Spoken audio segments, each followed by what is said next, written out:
नमस्कार, स्वागत है साहित्यिक झरोखा चैनल पर। आज हम करेंगे पीजीटी हिंदी के जो महत्वपूर्ण प्रश्न है उनका पार्ट 2 या भाग 2।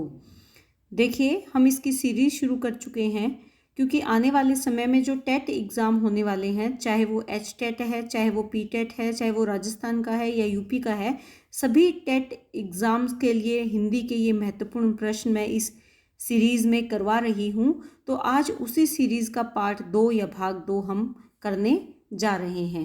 तो आइए प्रश्नों की शुरुआत करते हैं। साहित्य जनता की चित्तवृत्तियों का संचित प्रतिबिंब होता है, यह कथन किस विद्वान का है? देखिए, साहित्य के बारे में किसने कहा है कि साहित्य जनता की चित्तवृत्तियों यानी मन के भावों का प्रतिबिंब होता है। ये कथन कहा है, बहुत ही प्रसिद्ध कथन है, बार बार परीक्षाओं में पूछा जाता है, आचार्य रामचंद्र शुक्ल ने। देखिए, राम ही जानते हैं सबके मन की बात, सबके मन के भाव या विचार, और जनता किस पर भरोसा करती है? राम पर ही भरोसा करती है। तो यहाँ इस प्रश्न का उत्तर रहेगा आचार्य रामचंद्र शुक्ल। दूसरा हमारा प्रश्न है, हिंदी साहित्य के इतिहास लेखन की परंपरा का सूत्रपात किसने किया? देखिए, हिंदी साहित्य की इतिहास लेखन परंपरा के अगर सूत्रपात की बात करें, प्रारंभ की बात करें, तो वो किया था गार्सा द तासी ने। ये फ्रेंच विद्वान थे और इन्होंने जो सबसे पहले इतिहास लिखा वो था इस्तवार द लिटरेचर एंदुई एंदुस्तानी। आचार्य रामचंद्र शुक्ल ने जो इतिहास लिखा उसका नाम था हिंदी साहित्य का इतिहास। ये 1929 ईस्वी में लिखा गया था। फिर जॉर्ज ग्रियर्सन की अगर बात करें तो इन्होंने लिखा था 1888 में the modern vernacular literature of Hindustan. ये कब लिखा था? 1888 में जॉर्ज ग्रियर्सन ने, लेकिन ये अंग्रेजी भाषा में लिखा गया था। शिव सिंह सेंगर, यहाँ सेंगर आएगा, शिव सिंह सेंगर ने जो लिखा था वो था शिव सिंह सरोज। ये भी हिंदी साहित्य का एक महत्वपूर्ण भाग है और दूसरा प्रसिद्ध इतिहास ग्रंथ माना जाता है जो शिव सिंह सेंगर ने लिखा। ये लिखा गया था 1883 ईस्वी में। तो ये चारों ही लेखक हिंदी साहित्य इतिहास को लिखने वाले महत्वपूर्ण लेखकों में माने जाते हैं या इतिहास ग्रंथ लिखने वाले लेखकों में शामिल किए जाते हैं। इसके बाद है जो हमारा अगला प्रश्न है वो है the modern vernacular literature of Hindustan के लेखक कौन हैं? जैसा कि मैंने अभी बताया था, ये अंग्रेजी भाषा में लिखा गया हिंदी साहित्य का इतिहास है और इसके लेखक हैं जॉर्ज ग्रियर्सन। इन्होंने ही लिखा था the modern vernacular literature of Hindustan. और कब लिखा गया था? ये लिखा गया था 1888 ईस्वी में। इसके पश्चात जो हमारा आगे प्रश्न है वो है मिश्र बंधुओं द्वारा रचित साहित्य इतिहास का क्या नाम है? मिश्र बंधुओं ने जो इतिहास लिखा, साहित्य से संबंधित जो ग्रंथ लिखा, उसका क्या नाम है? देखिए, उसका नाम है मिश्र बंधु विनोद। मिश्र बंधु 3 भाई थे, श्याम, शुक और गणेश। श्याम, शुक और गणेश तीनों ने मिलकर एक इतिहास ग्रंथ लिखा जिसका नाम था मिश्र बंधु विनोद। ये 1913 में इसके 3 भाग प्रकाशित हुए, क्योंकि ये 4 भागों में लिखा गया था। तो इसके 3 भाग लिखे गए 1913 में और इसका चौथा भाग लिखा गया 1934 में। तो ये 4 भागों में विभाजित ग्रंथ है मिश्र बंधु विनोद। फिर आता है हिंदी साहित्य का इतिहास। ये किसने लिखा? देखिए, हिंदी साहित्य का इतिहास ग्रंथ लिखा गया आचार्य रामचंद्र शुक्ल के द्वारा। हिंदी साहित्य का वृहद इतिहास लिखा गया था नागरी प्रचारणी सभा काशी द्वारा।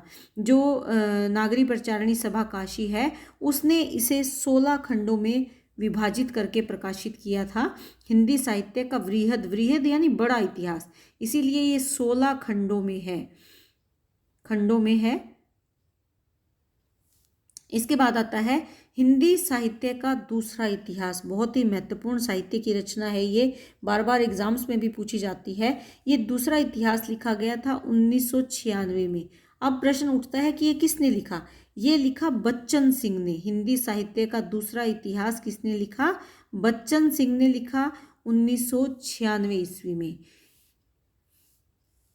इसके बाद है हिंदी साहित्य का आलोचनात्मक इतिहास किसने लिखा? देखिए, हिंदी साहित्य में आलोचनात्मक इतिहास, ये ग्रंथ का नाम है हिंदी साहित्य का आलोचनात्मक इतिहास। ये ग्रंथ किसने लिखा? इस ग्रंथ में विस्तार से बताया हुआ है और ये एक महत्वपूर्ण रचना है हिंदी साहित्य का आलोचनात्मक इतिहास। और किसने लिखा? ये लिखा डॉक्टर राम कुमार वर्मा ने। राहुल सांकृत्यायन के बारे में हम कर चुके हैं, महावीर प्रसाद द्विवेदी के बारे में कर चुके हैं, मिश्र बंधुओं के बारे में हम कर चुके हैं। जो इन्होंने ग्रंथ लिखे थे उनके बारे में हम बात कर चुके हैं। तो उसके बाद हम यहाँ पर बात करेंगे डॉक्टर राम कुमार वर्मा की, जिन्होंने बहुत ही महत्वपूर्ण इतिहास ग्रंथ लिखा। उसका नाम था हिंदी साहित्य का आलोचनात्मक इतिहास। इसके बाद आता है आदिकाल को संधि चारण काल किसने कहा? कि आदिकाल का संधि चारण काल नामकरण किसने दिया? देखिए, आदिकाल को संधि चारण काल ये नाम दिया था राम कुमार वर्मा ने। अच्छा, देखिए हम ये पहले कर चुके हैं वैसे तो, लेकिन आपको ध्यान हो गया आचार्य रामचंद्र शुक्ल ने आदिकाल का क्या नामकरण दिया था? इन्होंने दिया था वीरगाथा काल। मैंने आपको बताया था कि आचार्य रामचंद्र शुक्ल ने दो तरह से काल विभाजन किया था, एक तो समय के अनुसार और दूसरा उसकी विशेषता या प्रवृत्ति के अनुसार। जो उसकी प्रवृत्ति थी उस काल की या समय की, तो वीर गाथा काल इसी को आधार बनाकर किया गया है। मिश्र बंधुओं ने क्या का नाम दिया है आदिकाल को? मिश्र बंधुओं ने आदिकाल को नाम दिया है आरंभिक काल। आरंभिक काल नाम दिया है मिश्र बंधुओं ने। तो ये महत्वपूर्ण नाम है जो आदिकाल को दिए गए हैं और बार बार इनसे जुड़े हुए प्रश्न पूछे जाते हैं। इसके बाद है हिंदी साहित्य का वैज्ञानिक इतिहास के लेखक कौन है?